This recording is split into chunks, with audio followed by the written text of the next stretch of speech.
All right, let's dive right into this. Welcome to today's Explainer, where we're going to break down the terrifying step-by-step anatomy of exactly what happens when a cursed book is opened. We're looking at a deeply fascinating, honestly terrifying sequence of events documented in our source material. And by the end of this, you're going to see just how supernatural lore follows a very strict and a very deadly set of rules. So can a book truly be evil? That's the question that really sets the stage for our entire analysis today. I mean, we aren't just talking about scary stories printed on paper here. We're talking about a physical object acting as a literal gateway for ancient, bloodthirsty entities. To really understand how this mechanism of horror actually works, we need to look at a highly specific case study that perfectly illustrates the triggered escalation of a demonic curse. Right, let's look at how this all builds up. Stage 1, the empty cabin. Now, what's really interesting about this case study is how it begins with total isolation.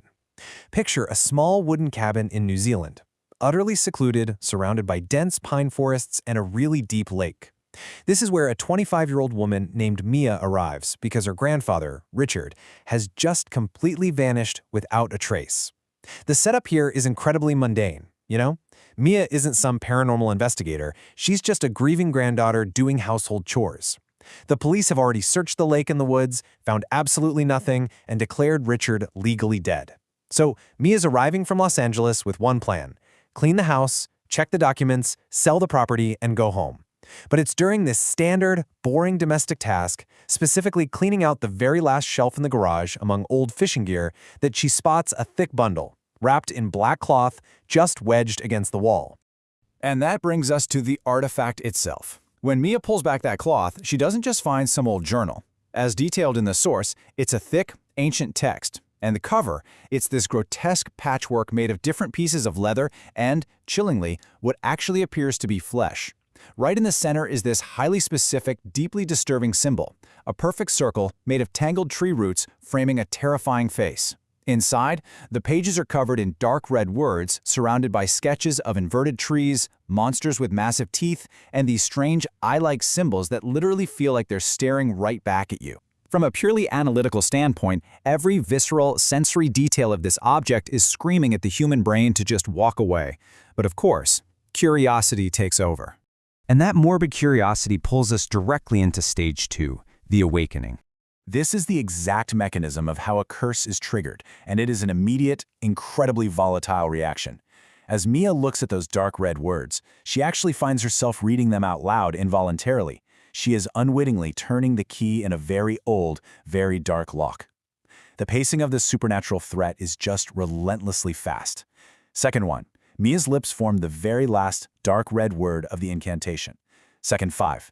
An immediate, sharp, burning sensation strikes the fingers of her right hand, forcing her to drop the book shut. Minute 1. The environmental reaction hits. The sky outside turns completely black instantly.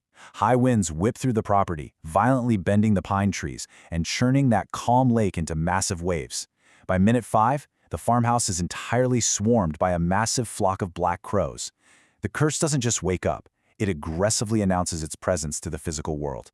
But the true horror is what happens to Mia's body when the weather briefly normalizes and the crows fly off. The physical mark is still there. Right between her fingers, a thin black line has emerged. And it's not a burn mark. As the text describes, it spreads under the skin like the roots of a tree. This brilliantly illustrates the parasitic nature of the curse. It is physically latched onto her. It is now literally in her bloodstream. But the curse never actually rests, which brings us to stage 3, escalation. So, exhausted and totally terrified, Mia hides the book and manages to fall asleep, only to be abruptly jolted awake by a loud scream coming from her drawing room. Someone is screaming for help. She rushes downstairs and she finds the impossible. Sitting right at the dining table, next to the unhidden Book of the Dead, is her missing grandfather, Richard. But he is an absolute shell of himself. He's frail, he's covered in wet mud, with these deep dark circles under his eyes. And he finally unpacks the terrifying survival story that set this whole nightmare into motion. Years ago, he found this exact book hidden behind a shelf. He opened it, read it, and unleashed the entity. He started hearing voices, seeing the faces of loved ones manifesting his horrors. Terrified, he abandoned his own home and hid out in the old cabins by the lake. He only came back tonight because he saw the black storm and the flock of crows. He knew the evil had been restarted by his granddaughter. His past actions literally built the architecture of her present nightmare. Now, while Richard is frantically trying to explain all of this, darting his eyes around the room, he suddenly freezes. He just stares out the kitchen window. Mia follows his gaze into the pitch-black darkness of the pine forest, and standing out there among the trees is a mysterious girl just silently watching them. But as Mia looks a little closer, she realizes the girl's face is completely gruesomely burned. It's this visual detail that strikes absolute paralyzing terror into Mia, signaling that the entity is closing in fast. And this brilliant buildup brings us to the climax of our explainer today. Stage 4, the possession. The entity, you see, it doesn't just haunt a place, it violently overtakes a living host. Right before Mia's eyes, the entity chooses its vessel. Let's analytically break down Richard's terrifying physical transformation here. Step 1, the veins in his neck violently bulge outward and turn a sickly pitch black. Step 2, his eyes roll all the way back into his skull, going entirely white. Step 3, he experiences a total loss of physical pain, which is replaced entirely by an overwhelming demonic rage. The Richard that Mia knew, he's gone, instantly overwritten by an ancient aggressive consciousness. The room just instantly erupts into supernatural chaos. The Book of the Dead on the table snaps open on its own, its pages flipping wildly even though there is absolutely no wind in the room. As each page turns, those circular, tangled root symbols from the cover begin magically burning themselves directly into the wooden walls of the house. The dead ashes in the fireplace spontaneously explode into flames. Mia tries to grab the book to close it, but the moment she touches it, the veins in her hand burn like they're filled with hot coals, and the black symbols begin spreading across her own skin. Meanwhile, the possessed Richard grabs a heavy candle stand. Boiling hot wax drips all over his hands, but he doesn't flinch. He just marches toward Mia with absolute murderous intent. In a desperate bid to survive, Mia shoves Richard away. He crashes hard into the wall and the candle stand sets the living room curtains ablaze. Within seconds, the entire wooden cabin is engulfed in a roaring fire. Richard is instantly consumed by the flames. Mia scrambles toward the kitchen window to escape into the forest, looking out toward where that burned girl was standing just a minute ago. But as she reaches the glass, the horrifying plot twist of this curse is finally revealed.